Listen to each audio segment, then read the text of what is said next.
everybody. Thanks for joining. My name is Elaine Williams, and I am so honored and excited to be interviewing the amazing and fabulous Robin Locke.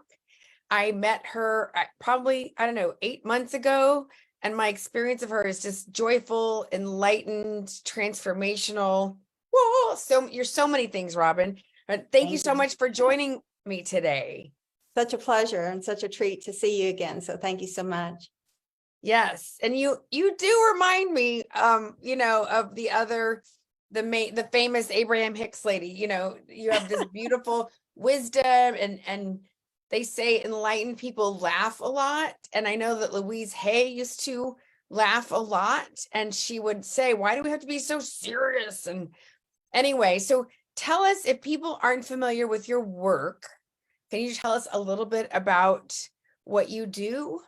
Sure, I'd be glad to. So, and thank you, number one, for doing this today with me and meeting up and expanding those who know about advanced energetics and all that we do. So what I do is all about finding purpose, and it's finding your purpose, but not the life purpose, the original purpose.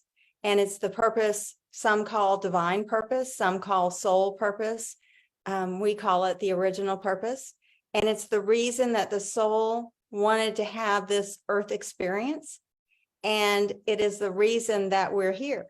So the first thing I would say is to determine if you have a purpose, because not everyone has one. I thought everyone did, but apparently not everyone has one. And so the way you know if you have a purpose is if I asked you, do you have a purpose? And you may not know what your purpose is, but you would say, yes, I know I have a purpose. I may not know what it is, but I know I have a purpose. That is the determining factor that lets you know that you have a purpose. So you start there. Okay. I know that you work with conscious people who are seeking, maybe they've done some work, but they've hit a new plateau. Or, I know sometimes I'll do some amazing transformational work, and then 6 months later, my stuff is all up in my face again, or I forget, I get off kilter. So you work with people, do you coach them? And then I know you have all these books. Tell us more. So it's a number of things. So we do coaching. You can also learn through the books and see what more there might be that you might add to the repertoire of what you currently know.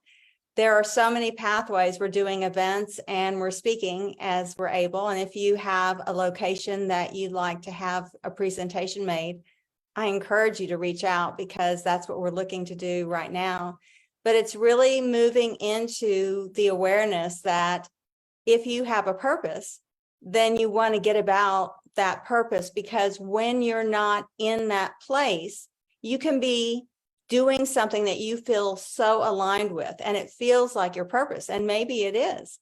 But if you don't do the rest of the steps, and if you don't do some of it in a conscious sort of way, then it's almost as if being in your purpose, being in that zone, let's say, doesn't count.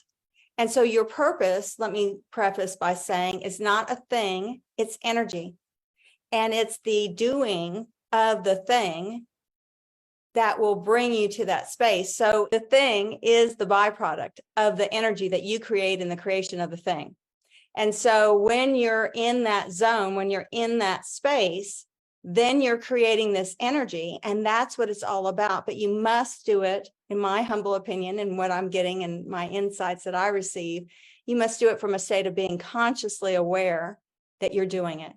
Because if you happen to be doing it and you enjoy what you're doing, but you're not really getting the full 360 understanding of what it is you're doing, it's almost like it doesn't count. And so my belief is that this is why you're here, when you have that purpose. And until you enact that thing that your soul set up to understand, then there will be another incarnation, and perhaps another incarnation after that, until you complete what was set up through an agreement that was made to enter into this life experience. Wow. And each one of your books, so if somebody was interested, is there one particular book they should start in, or does it depend? So I want to start with what you were just talking about.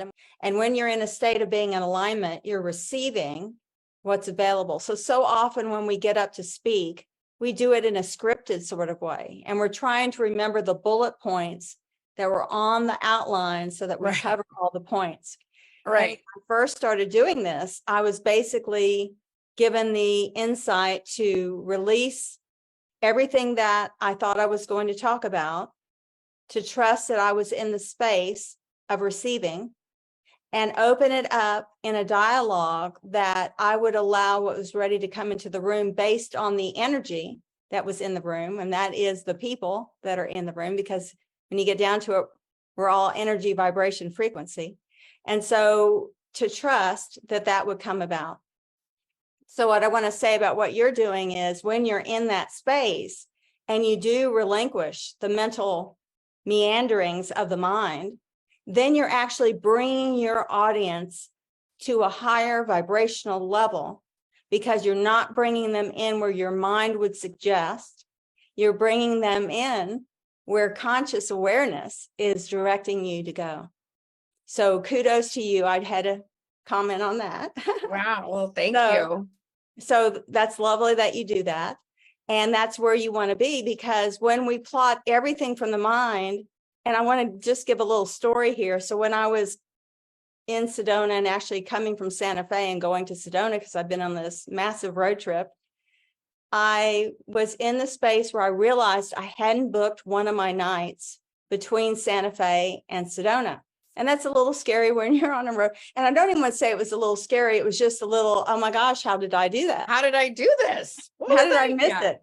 And the days aligned, but it was the overnight part that kind of messed up. So all of a sudden my mind came into full gauge and said, okay, you got to find a place where you have Wi-Fi and maybe get something to eat, or maybe go to a bookstore that has metaphysical books that would be interested in selling your books, and blah, blah, blah, blah, blah, blah, blah. So I did that for a couple of hours. And then I immediately in my head, I heard align and tune in. And so I knew that I was structuring everything. And without me going into, it's a rather long story, but rather than continuing on that, I was like, oh my gosh, okay, yeah, I'm on this road trip where I'm aligning and I'm getting direction, because that's been the joy of this road trip, is to find different things that I would never have imagined being gifted. And so I got into that space where I aligned, and I had, and it's in my blog post. So it'll be, if you want to read the full story, because it's longer, it is coming out later this month in the Advanced Energetics blog post, which you can subscribe to. And it also will be out. I did a recap of it in the presentation in Sedona. So that will be coming out at the same time, I think toward the end of this month. But anyway, so I was in that space and I started to align, and I was directed to go to another location, and that person directed me to go, suggested that I go to Taos, New Mexico, which is north and not in line and not in any proximity in alignment with where I was going. But I knew that that was where I was supposed to go, because then inwardly you ask to get confirmation. And I ended up getting an energy download, which was for healing. And so it was just a magical, very magical trip. And so I did it. And then the next morning I woke up getting ready to go. And I thought, okay, what did the alignment mean? Give me some insights there. And I asked for guidance. And then I went back to sleep. And at 5 o'clock in the morning, I was in a deep sleep. And in the dream that I was having, I get this emphatic, and I'm saying it in the dream, go now, go now, go now. And it kept repeating. And it was so emphatic that it woke me up. You're like, okay. And I woke up and I'm really groggy because I was in a very deep sleep. And I said, oh my gosh, am I supposed to go now? And my mind's response to all of that was, do I have time for coffee? And I just chuckled, because you have to stay consciously aware of what the mind suggests, and you don't have to engage with it or take responsibility for it. But I'm just looking at what the mind just asked, and I'm going, that's the nuttiest thing I've ever heard. And so anyway, what ended up happening, without going into that story, was by leaving at that time and not sleeping in for another hour or two, because I had someone that was following me from Taos, who was an hour and a half behind, I got through a blizzard that came through the pathway that I was on going to Sedona. And the Wow. person that was following me had to turn back because they were an hour and a half behind, because that's how far it is to Taos to Santa Fe, or where they were, and they couldn't make it through. So by that direction, which I didn't know at the time, I didn't know why I needed to go. I thought it felt like a bomb scare. It was very emphatic and the energy was very insistent. And it was, I knew I had to respond to it.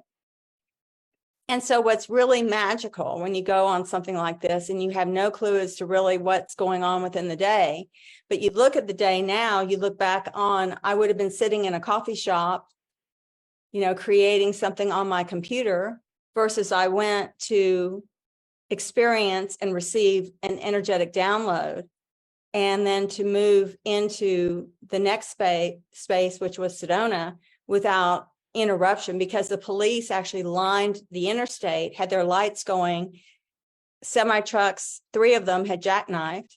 And so it was a very serious, we went from 40 something in the weather to, I think it was 28, it was 23 or 28, but it just significantly dropped. And it went from little dancing snowflakes on my windshield, which I thought were really magical, to where we were going about 8 to 10 miles an hour because of the significance of the wind. We were in a red flag advisory alert. Wow. And it was just, and the person behind me who was used to traveling that road said, when the police line up like that, they're getting ready to shut the interstate. And so it was, I was Divine. in many regards. That's amazing, Robin. And can you tell us a story of somebody that you've helped recently? Because I always love to hear those. Well, and let me answer the last question too that you'd asked, and that was about the books. So what I want to say about the books is that Awaken, I would actually there are 5 books, and there were 3 little books that became one book. It's a compilation, and that's called The Greater Purpose. And that's all about, you need all 3 books. So I combined it and put it into one book. And then there's another book called Awaken, The Definitive Guide to Transformative Change. And that's a self-healing book. And what I would actually recommend is that you get both books. And I used to read 3 or 4 books at the same time and kind of get to a point where I needed to take a break on one book and I would go to another book. So I would say to get both of these and read them more or less in tandem. And they've actually come out in audiobooks as well. So you can do it either way. But to me, the premise is you want to self-heal. You want to restore your body while it's healthy. Like right now, when it feels really good is the best time, because if you've stored negative energy in your body by not experiencing it or expressing it, that energy is with you. It's stored within the body vessel itself. And until you do a little bit of work to release it, it will stay in the body. And what it does over time is it will transform other surrounding energy into alignment, because all energy seeks to always be in alignment.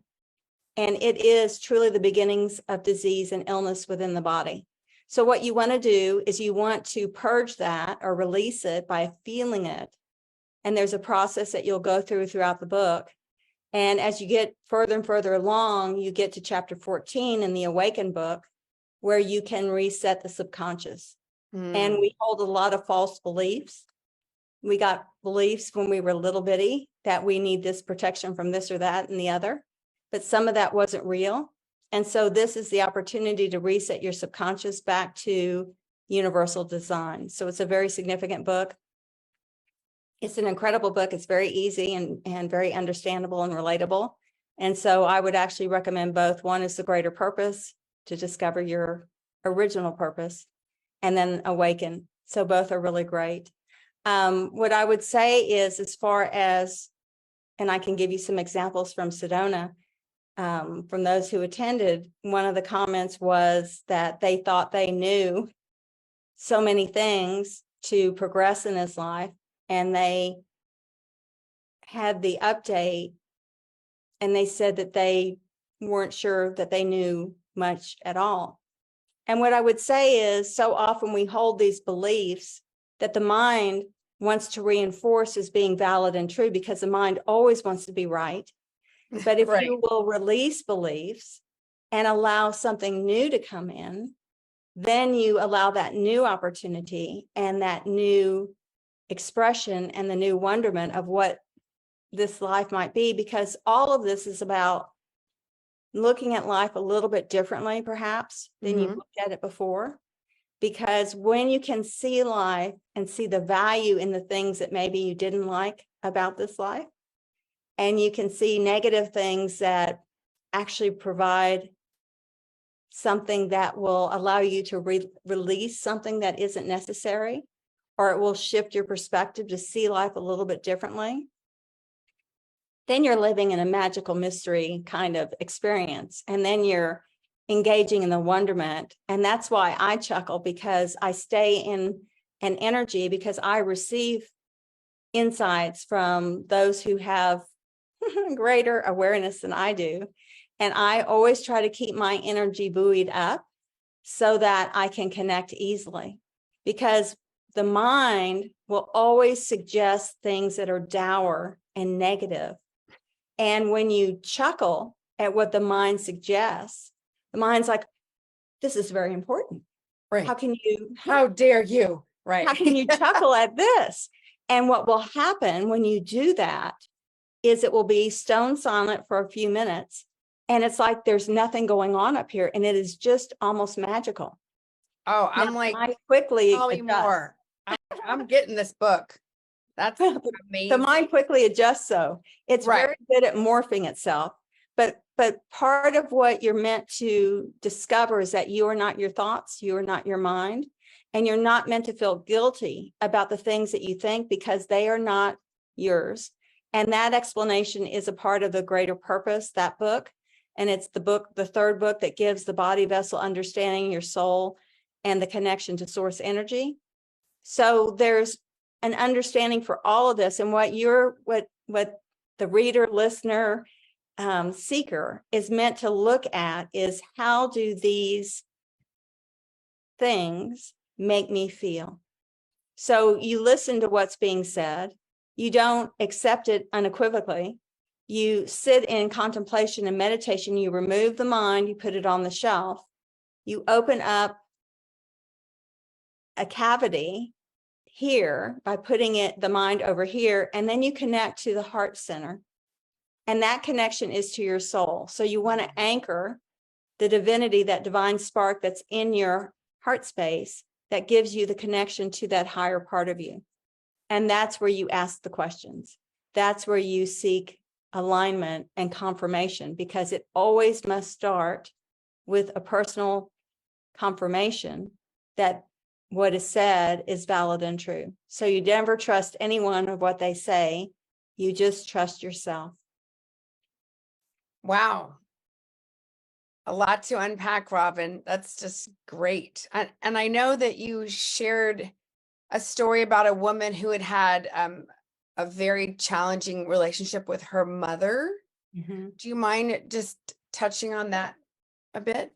Sure. So I was doing some consultation work with an individual, and in our third session, I think she started to share about her mom and how her mom had been abusive to her. And it was a very difficult and very abusive relationship. And she spoke about it for a while.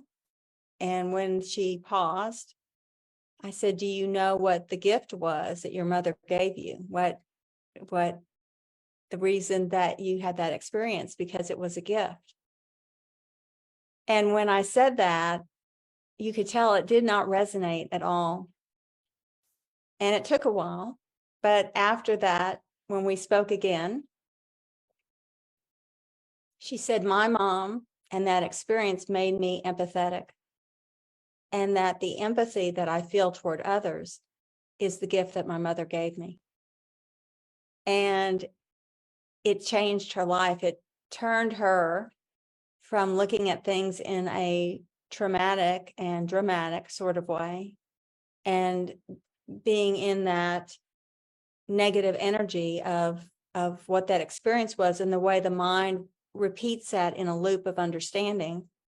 And it allowed her to see it differently, which allowed her to process that experience and release the negativity and to see it in a different way than she'd seen it before. Mm.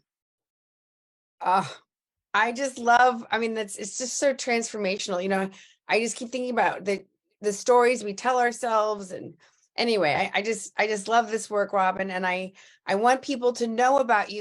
Addiction, hidden addiction specifically, self-healing, and finding your purpose. So those are the three things that we really focus upon, because if you're doing an addiction, say you have perfectionism, or something maybe more significant than perfectionism, but say you've got some thing that you do that you don't even really realize that you're engaged in that addictive way.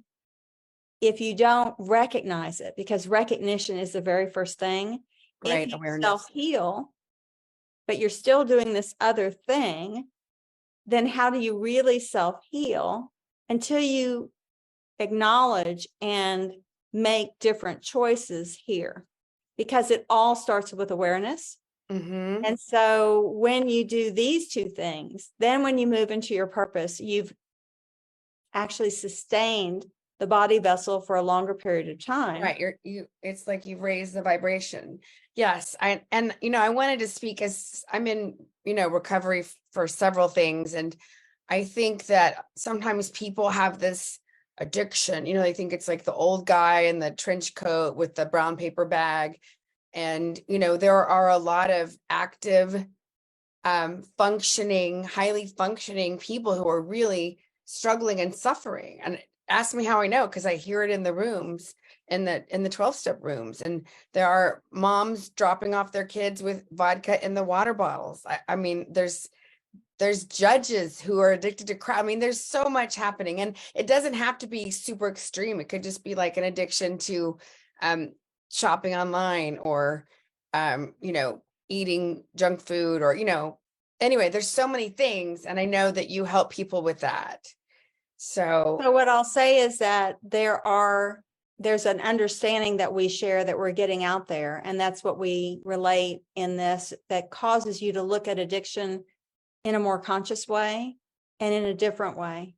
And in the event that we held in Greensboro in January, we spoke about it at length. And what's really beautiful about it is when you can look at whatever it is that you're doing, and then you have a new awareness about what that thing is, and you see it in a different perspective, and you have, I guess, more information, then you can make different choices, because now you look at that just a little bit differently.